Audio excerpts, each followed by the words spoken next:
주의 말씀을 보도록 하겠습니다. 하나님의 말씀은 사무엘상 25장 36절에서 44절의 말씀입니다. 아비가일이 나발에게로 돌아오니 그가 왕의 잔치와 같은 잔치를 그의 집에 배설하고 크게 취하여 마음에 기뻐하므로 아비가일이 밝는 아침까지는 아무 말도 하지 아니하다가 아침에 나발이 포도주에서 깬 후에 그의 아내가 그에게 이 일을 말하며 그가 낙담하여 몸이 돌과 같이 되었더니 한 열흘 후에 여호와께서 나발을 치시매 그가 죽으니라. 나발이 죽었다 함을 다윗이 듣고 이르되 나발에게 당한 나의 모욕을 갚아주사 종으로 악한 일을 하지 않게 하신 여호와를 찬송할지로다. 여호와께서 나발의 악행을 그의 머리에 돌리셨도다 하니라.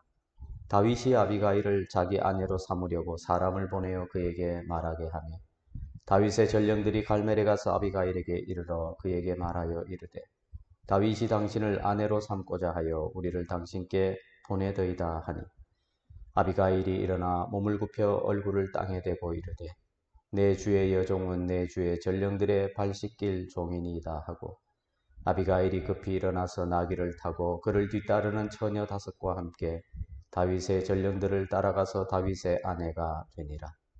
다윗이 또 이스라엘 아히노암을 아내로 맞았더니 그들 2사람이 그의 아내가 되니라. 사울이 그의 딸 다윗의 아내 미가를 갈림에 사는 라이스의 아들 발디에게 주었더라. 아멘. 사무엘상 강의 54번째 내 손을 멈추게 하시고 친히 원수를 갚으시는 하나님이라는 제목으로 하나님의 말씀을 상고하도록 하겠습니다. 주의 사랑을 입은 성도 여러분, 앞에서 다윗은 나발을 죽이러 갔죠. 그러나 아비가일의 말을 듣고 칼을 내려놓았습니다. 그리고 아비가일에게 내 집으로 평안히 올라가라 했습니다. 이제 문제가 하나 남았습니다. 그러면 나발의 악은 어떻게 되는 것인가 하는 거죠. 다윗이 복수를 포기하면 나발은 아무 일도 없었던 것처럼 살아갑니까? 악인은 그렇게 이기고 끝나는 것입니까? 오늘 본문은 대답해 줍니다. 아니라는 것입니다. 다윗이 칼을 내려놓았다고 정의가 사라진 것이 아닙니다. 다윗이 심판자의 자리에서 내려오자 하나님께서 심판하십니다. 이것이 24장에서 26장을 관통하는 신앙이죠. 24장에서 다윗이 말했습니다. 여호와께서 나와 왕 사이를 판단하시고 나를 위하여 보복하시려니와 내 손으로는 왕을 해하지 않겠다 그랬습니다. 25장에서 그 말이 실제로 이제 증명이 됩니다. 다윗이 손을 거두자 하나님께서 나발을 치십니다. 그리고 26장에 가면 다윗은 더욱 확신 있게 말합니다. 여호와께서 그를 치시리니. 여러분 25장의 경험을 통해 배운 것이죠. 내가 하지 않아도 하나님께서 하신다 하는 것입니다. 그래서 오늘 말씀을 한 3가지로 살펴보겠습니다. 첫 번째는 악인의 평안은 참된 평안이 아니다 하는 것입니다. 36절이죠. 아비가일이 나발에게로 돌아오니 그가 왕의 잔치와 같은 잔치를 그의 집에 배설하고 크게 취하여 마음에 기뻐함으로. 여러분 놀라운 대조입니다. 아비가일은 조금 전까지 온 집안의 생명을 구하기 위해 다윗 앞에 엎드려 있었는데 그런데 이 나발은 아무것도 모르고 잔치를 벌이고 있었다는 거죠. 그것도 왕의 잔치와 같은 잔치라는 것입니다. 다윗의 젊은이들에게는 이스라엘의 왕 다윗의 젊은이들에게는 떡과 물과 고기를 주지 못하겠다고 했던 사람이 자기 자신을 위해서는 왕처럼 먹고 마시고 있습니다. 다른 사람의 배고픔에는 인색했고 자기 욕망에는 아주 풍성하고 있습니다. 그리고 마음에 기뻐하였다. 겉으로 보면 참 복받은 사람인 것처럼 보입니다. 그러면 여러분 누가 복 있는 사람입니까? 다윗은 광야를 떠도는 도망자입니다. 아비가일은 완고한 남편 때문에 목숨 걸고 뛰어다녔습니다. 반면에 이 나발은 큰 부자고 집에서는 왕처럼 잔치를 즐기고 있습니다. 그래서 눈에 보이면은 나발이 복 있는 사람처럼 보이고 다윗과 아비가일은 참 힘들고 어려운 삶처럼 보이는데, 그러나 성경은 겉으로 보이는 모습만으로 사람의 형편을 판단하지 않습니다. 나발의 잔치 위에는 하나님의 심판이 다가오고 있는 것입니다. 아비가일은 다윗에게 평안히 돌아가라는 말을 들었습니다. 그러나 정작 나발에게는 뭐가 없죠? 평안이 없습니다. 악인이 지금 웃고 있다고 하나님께서 그의 악을 인정하는 것이 결코 아니라는 것입니다. 악인이 잘 살고 있다고 심판이 없는 것도 아닙니다. 시편 73편의 아삽도 이것 때문에 흔들렸지요. 악인의 형통함을 보면서 내가 깨끗하게 산 것이 헛되다, 이렇게 생각을 해드렸습니다. 그러나 그가 하나님의 성소에 들어가 그들의 종말을 깨닫습니다. 여러분, 문제는 오늘 얼마나 잘 먹고 얼마나 많이 웃느냐가 아닙니다. 하나님 앞에 어떻게 서느냐 하는 것이 중요합니다. 나발은 왕처럼 먹고 있지만 그는 결코 왕이 아니죠. 오히려 이 표현은 사울을 떠오르게 합니다. 사울 역시 왕의 자리에 앉아 있지만 하나님께 버림받은 왕이죠. 나발은 그래서 보면은 작은 사울과 같습니다. 자기 것을 움켜쥐고 하나님의 기름 부음 받은 다윗을 인정하지 않습니다. 자기 욕망을 왕처럼 누리는 사람이죠. 그러나 하나님께서 세우지 않은 왕권은 결코 오래가지 못하는 법입니다. 주의 사랑을 입은 성도 여러분, 악인의 형통 때문에 여러분 낙심하지 마십시오. 하나님의 심판이 느리다고 없는 것이 결코 아닙니다. 우리는 그 날짜를 모르고 하나님이 행하시는 심판의 방식도 잘 모릅니다. 그러나 하나님께서는 악을 선이라고 하지 않으십니다. 다만 그 심판의 칼을 우리 손에 맡기지 않을 뿐인 것입니다. 두 번째, 오늘 본문을 통해서 우리는 우리가 손을 거두면 하나님께서 공의롭게 판단하신다 하는 것입니다. 37절에 술이 깬 나발에게 아비가일이 모든 일을 이제 알려줍니다. 그러자 그가 낙담하여 몸이 돌과 같이 되었다 그랬습니다. 원문을 보면은 그의 마음이 그의 속에서 죽었고 그가 돌과 같이 되었다, 이런 의미를 가지고 있습니다. 오늘날 이제 의학적으로 보면은 뭘까요? 심각한 이제 뇌졸중이나 어떤 마비 상태로 우리가 이해할 수가 있겠습니다. 그러나 성경은 거기서 멈추지 않습니다. 38절입니다. 한 열흘 후에 여호와께서 나발을 치심에 그가 죽으니라. 성경 저자는 이 나발의 죽음을 단순한 자연사로만 해석하지를 않습니다. 뭐라고 말합니까? 여호와께서 치셨다. 다윗이 치지 않았습니다. 아비가일이 독살하지도 않았습니다. 여호와께서 판단하신 것입니다. 이것이 여러분 이 이야기의 핵심이라고 하겠습니다. 다윗은 앞에서 나발을 죽이려고 했습니다. 내가 갚겠다. 그러나 하나님께서 아비가일을 보내어서 그를 막으셨죠. 네가 할 일이 아니다 하는 것입니다. 그래서 다윗이 칼을 내려놓자 어떻게 됐죠? 정의가 사라졌습니까? 사라진 것처럼 보입니까? 나발이 왕의 잔치를 왕처럼 잔치를 벌이니까 악이 선이 된 것 같습니까? 아니죠. 열흘 후에 하나님께서 친히 판단하셨습니다. 열흘이라고 하는 시간 속에 좀 잠시 우리는 하나님의 뜻을 이해할 수 없고 이게 무슨 일인가? 악이 득세하고 악이 여전히 왕성한 것을 보고 회의를 가질 수도 있겠지만 때가 차면 하나님이 심판하십니다. 열흘 후에 여호와께서 나발을 치심에 그가 죽으니라. 성경 저자는 나발의 죽음을 단순한 자연사로만 해석하지 않는다 그랬죠. 하나님이 치셨다 하는 것입니다. 하나님이 갚으신 것입니다. 그래서 여러분 39절에 나발에게 당한 나의 모욕을 갚아주사 다윗이 말하고 있습니다. 종으로 악한 일을 하지 않게 하신 여호와를 찬송할지로다. 여러분 그래서 우리가 악을 악으로 갚지 않아야 할 이유가 여기 있는 것입니다. 우리가 악을 갚지 않으면 정말 너무 억울하고 원통한 것 같지만 내가 악을 갚지 않을 때 하나님이 대신 악을 갚아주시는 것입니다.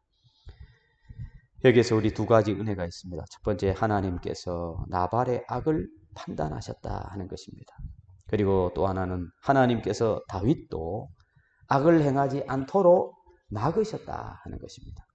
여러분 사실은 이 두 번째가 더 놀라운 은혜입니다. 우리는 원수를 심판해달라 이렇게 기도하기가 쉽습니다. 나의 억울함을 원통함을 막 풀어달라고 우리가 하소연하죠. 하나님 저 사람이 잘못됐다는 것을 보여주십시오. 억울함을 풀어주십시오. 그런데 다윗이 나중에 깨닫습니다.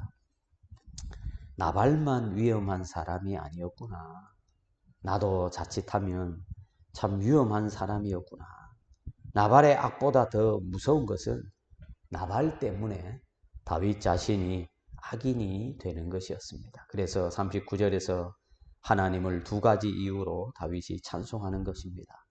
하나님께서 나발의 악을 그의 머리로 돌리셨고 동시에 종으로 악한 일을 하지 않게 하셨다 고백하고 있습니다.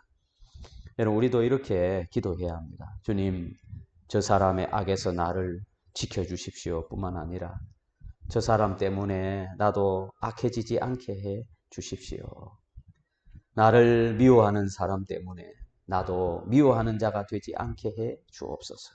나를 험담하는 사람 때문에 나도 험담하는 자가 되지 않게 해 주옵소서. 나를 속인 사람 때문에 나도 속이는 사람 되지 않게 해 주옵소서. 그래서 여러분 원수를 이기는 가장 큰 승리가 뭐냐 하면 내가 원수를 같이 막 받아치고 갚는 그것이 아닙니다. 원수의 악이 내 마음까지 정복하지 못하게 하는 것입니다. 이것이 하나님께서 다윗에게 주신 더 큰 구원인 것입니다. 오늘 본문의 말씀을 통해서 이제 세 번째, 사람이 막아도 하나님의 약속은 앞으로 나아간다 하는 것입니다. 39절 이후에 여러분 뜻밖의 이야기가 이어지고 있습니다. 다윗이 아비가일에게 청혼을 합니다. 아비가일은 이것을 또 받아들여서 다윗의 아내가 됩니다. 이제 43절에서 44절에 보면 또 아히노암과 미갈 이야기가 나오죠. 특히 이 44절에 보니까 사울이 그의 딸 다윗의 아내 미갈을 갈림에 사는 라이스의 아들 발디에게 주었더라. 여러분 사울은 이제 다윗과 자기 이 왕가의 이 관계를 끊어버리려고 하는 것입니다. 그래서 이미 다윗에게 자기 딸을 줘놓고는 다시 그 미갈을 다른 사람에게 줌으로써 다윗이 사울 왕가와 맺고 있던 그 연결을 제거하고 있는 것이죠. 인간적으로 보면 다윗은 계속 잃고 있는 것입니다. 뭘 잃었습니까? 왕궁을 잃었잖아요. 그리고 지위를 잃어버렸죠. 집도 잃어버렸습니다. 심지어 아내 미갈까지 빼앗겼습니다. 그런데 하나님께서는 다른 길로 다윗의 앞날을 준비하십니다. 아비가일과 아히노암은 훗날 다윗이 처음 왕이 되는 그 헤브론 인근 지역과 연결되어 있습니다. 사울은 다윗의 미래를 막으려 하지만 하나님의 섭리는 계속 앞으로 전진하고 있습니다. 이것을 지나치게 정치적인 어떤 계산으로 읽을 필요는 없습니다. 더 중요한 것은 이것입니다. 사람이 하나를 빼앗아도 하나님의 약속은 줄어들지 않더라 하는 것입니다. 사울이 미갈을 빼앗아도 다윗을 왕으로 세우려는 하나님의 뜻은 변하지 않더라. 나발이 다윗을 인정하지 않아도 다윗은 결국 왕이 됩니다. 사울이 다윗을 죽이려 해도 다윗은 결국 왕이 됩니다. 왜 그렇습니까? 다윗이 강하고 아주 독한 사람이어서 그렇습니까? 아닙니다. 하나님께서 약속하셨기 때문입니다. 그러므로 다윗은 자기 손으로 왕의 자리를 만들어낼 필요가 없는 것이죠. 자기 손으로 나발을 제거할 필요도 없습니다.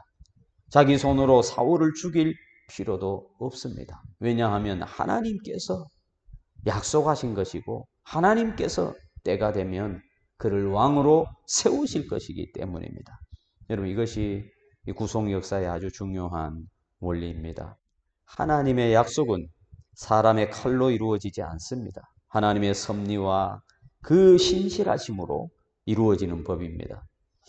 여기서 우리는 훗날 이 밧세바 사건을 또 떠올리지 않을 수 없는데, 아비가일 사건에서는 이 다윗이 한 남자의 죽음을 자기 손으로 만들어내지 않았습니다. 하나님께서 나발을 판단하신 후에 아비가일을 아내로 맞아들였죠. 그런데 그랬던 다윗이 사무엘하 11장에 가서는 자기의 그 충신 우리아를 간접 살인하고 그의 아내 밧세바를 취합니다. 25장에서 배웠던 이 진리를 훗날 잊어버린 것 같기도 합니다. 아무튼 이 사건에서 우리가 알 수 있는 게 뭐냐 하면 다윗의 훌륭함을 지금 오늘 본문이 이야기하는 것이 결코 아닙니다. 하나님의 은혜가 그를 붙들지 않으면 다윗도 무너질 수 있다 하는 것이죠. 그래서 우리가 끝까지 필요로 하는 게 뭐냐 하면 자기 통제력, 자기 절제력, 그것도 중요하지만 그게 전부가 아닙니다. 하나님의 붙드시는 은혜가 없으면 여러분, 우리는 아무것도 아닙니다. 그래서 늘 하나님 앞에 이 은혜를 구해야 합니다. 하나님이여 나를 붙들어 주시옵소서. 내가 오늘 뭔가 거룩한 것 같은 것을 결단하고 또 그것을 위해 열심을 다한다 해도 하나님이 나를 붙들어 주지 않으면 우리는 언제 내가 그랬냐는 식으로 돌변할지 모르는 참 연약하고 무지한 어리석은 인생들이라는 것이죠. 말씀을 맺겠습니다. 주의 사랑을 입은 성도 여러분, 사무엘상 25장은 우리에게 단순히 복수하지 말라고만 가르치는 것이 아닙니다. 그보다 더 깊은 이유를 보여주고 있습니다. 심판자가 따로 계시다 하는 것입니다. 다윗이 심판자가 아닙니다. 하나님께서 심판자이십니다. 그래서 다윗은 칼을 내려놓을 수 있습니다. 그런데 여기서 우리가 한 가지 질문이 남습니다. 만일 하나님께서 모든 악을 반드시 심판하신다면 우리 같은 죄인은 어떻게 살아남을 수 있겠는가? 여러분, 나발만 하나님의 심판을 받을 죄인이 아닙니다. 다윗도 죄인이고 우리도 여러분 죄인이잖아요. 우리는 하나님의 것을 내 것이라고 주장한 나발과 같고 자존심 상하면 칼을 들려 했던 다윗과 다를 바 없습니다. 그렇다면 하나님의 공의 앞에서 여러분 누가 설 수 있습니까? 여기서 더 크신 다윗, 예수 그리스도께로 가야 합니다. 십자가에서 놀라운 일이 일어났습니다. 하나님께서는 죄를 그냥 넘어가지 않으십니다. 하나님은 본질상 죄를 심판하실 수밖에 없습니다. 그러나 그 심판을 자기 백성에게 쏟지 않고 독생자에게 담당시키셨습니다. 십자가는 하나님의 사랑만 나타내는 곳이 아닙니다. 하나님의 공의와 사랑이 함께 나타난 곳입니다. 나발에게 내려갈 심판을 하나님께 맡겼던 다윗과 달리 우리 예수님은 우리가 받아야 할 심판을 친히 당신의 몸으로 받으신 것입니다. 그래서 여러분, 우리에게는 이 놀라운 은혜가 있습니다.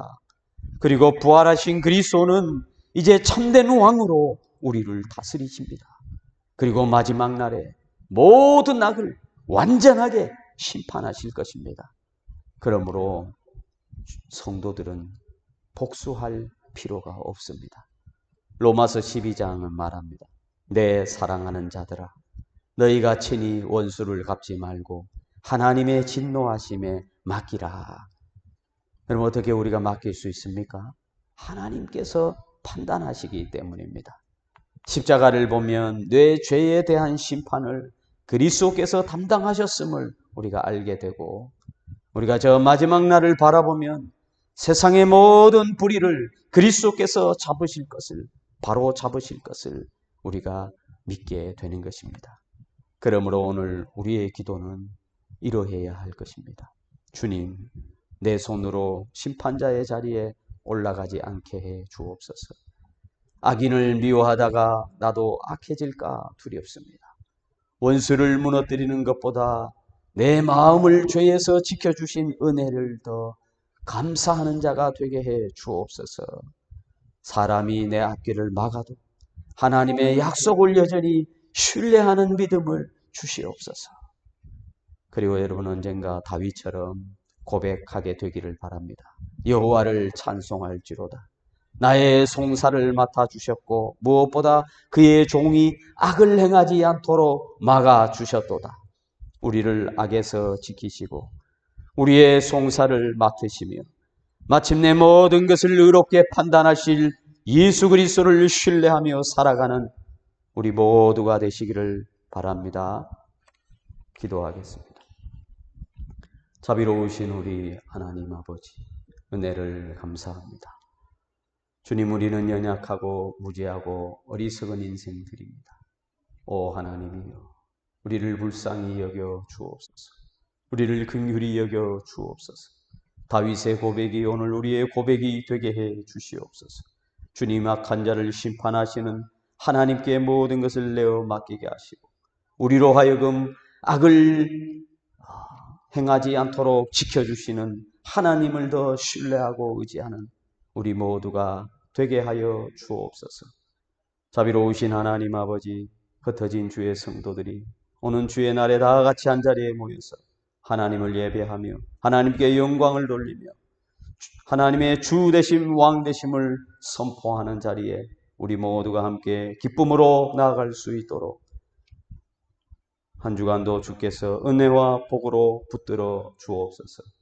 예수님의 이름으로 기도하오나이다. 아멘. 찬송가